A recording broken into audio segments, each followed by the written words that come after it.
Everyone, here we have the fifth dungeon crawler Carl's book, The Butcher's Masquerade by Matt Dinniman.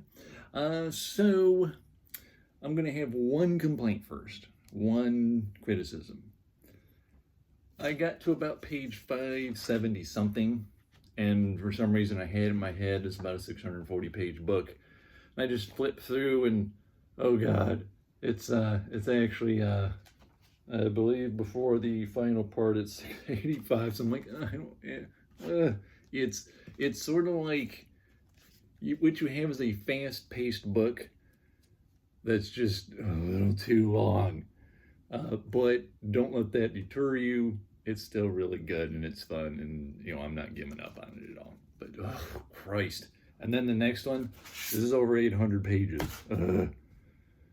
Anyway, so Carl first. In the last video I said, Carl's very Captain America, and he feels Captain America. Everyone follows him, everyone listens to him, he knows what he's doing. He's a tactical genius. But now, there's a little dark side starting to take place here. He keeps telling them, you won't break me, but I'll break all of you. There's some little cracks in there, all because what he's been doing, for example, is getting hold of people and executing them, threatening to torture. These little dark things are creeping in. Now, when you're doing it to your enemies, okay, fine, maybe it sounds fine. But the problem is, and this is a little description that came from another book, which I won't try to get into right now. They find out this local sheriff is in a fantasy world. He's on the side of these demons that had come up through the world. And they're like, how did this guy, this noble being, end up with the villains like this? And this guy on the good guy side, they're basically criminals, but he says, well, usually things like this start simple. He might have been interrogating someone and he wasn't getting what he wanted and he slapped the guy. And it worked. So the next time he interrogated someone, he punched him.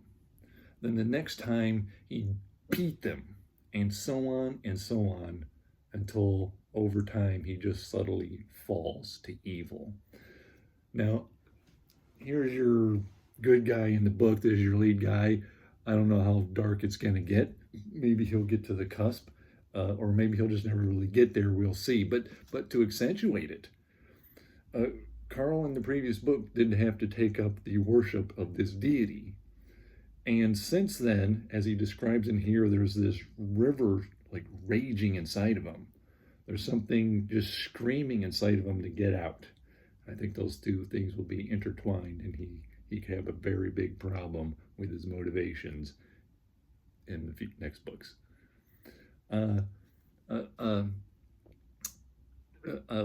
Donut, well, she's going to be a bard, but she can't sing for nothing, so that's something she has to overcome. Now, Carl, some of my favorite parts in this book, Carl has to go to a convention, like a sci-fi or comic book convention, and he hates it because he's catering to the death of his own species. There's less than 100,000 people left alive. And he has to go and sign autographs and get pictures and whatnot. He can't stand it, but I thought to myself, the donut gone, she would have soaked it all up. She would have loved it. And at some point in this, she does point out that there's something a little off about Carl in here. There's a great line, I almost forgot. I copied this down word for word. People battle between what one used to be and what they had become, and that's going to be, I think, sitting in the middle of Carl's mentality.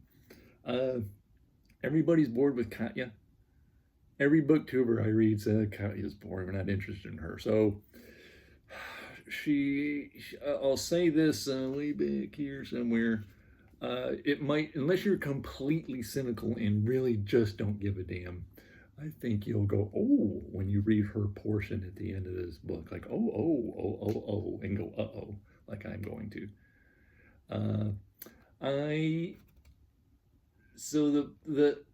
I will say something, the other little issue I have concerning these, and it cropped up in the previous book quite a bit, It's the convoluted use of all the tools.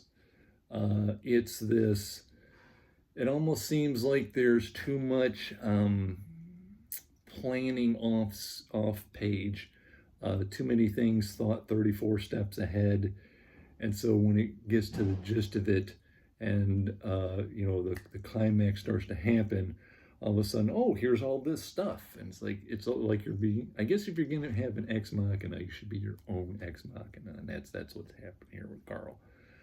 So it's a little, it's not as surprising, it's not a feel-good surprise as it should be. So a few little cracks in the quality of the way it's plotted, I guess you could say. But still, this is they go to this level. It's supposed to be about hunters, the actual alien beings out in the galaxy get to take on, I guess, an avatar and go hunting for the crawlers. They're not in it that much. And then at some point you realize they're tools too. Carl is desperately trying to break everything. He's trying to break the game. And there's some politics starting to weed their way in, and you hear just a little bit more about what's going on in the galaxy with the corporations and the governments trying to control the game and manipulate it and cheat and whatnot. And I'm hoping to get to more of that in greater supply. I almost feel like I'm gonna get a little burnt out on the details, minutia. I mean, real minutia of how Carl uses the tools, and it's like, okay, I'm just going with it, and it's I'm not lost, but it can be a little bit of a grind, so to speak. Still quality material, and yes, I already have the next one. I'm gonna buy the 7th one today. I forgot to see how many there's actually gonna be in the end, but this one is not next. I'm not reading this next. Next video. Oh, I can't wait. Any Titan Hoppers fans? I hope there's Titan Hoppers fans. So there's Titan Hoppers 1, 2, and 3. And I have the 4th one in my hand. This is what I'm reading next week. This will be the video next week. Enemies over enemies. I don't know if it's pronounced Iro or Iro, but that's our lead guy. Has left the home fleet to join up with the Black Cloaks, eager for the power and the answers they've promised him. But danger lurks in every corner deep in the Titan core, and some revelations are more than he can bear. What if he was never a Corsair? War has come to the home fleet, and the new squad for home find themselves on the front lines over and over again. Emo fights for his friends and for his ship, but what if the fleet command isn't trying to win the war? A new threat lurks in the depths of the Titan core. Monsters band together, all of them wearing a golden crown. Iro and Emo will soon learn some old enemies are not as dead as they believe. So I'll make sure, for people who don't know what this is, I'll summarize these 3 real quick next week and then play them right into that one with my usual talk about it without trying to spoil it too much way of doing things here. So that's it. Got a lot of, I get 1 day off a week, so I got to plan my friggin' day off with all kinds of time constraints. So I'm glad I was able to squeeze this in today. That's it. See you next week for Black Cloaks Titan Hoppers 4. Thank you very much. By Rob J. Hayes. Always like to mention the author's name. Thank you very much. See you next week. Bye-bye.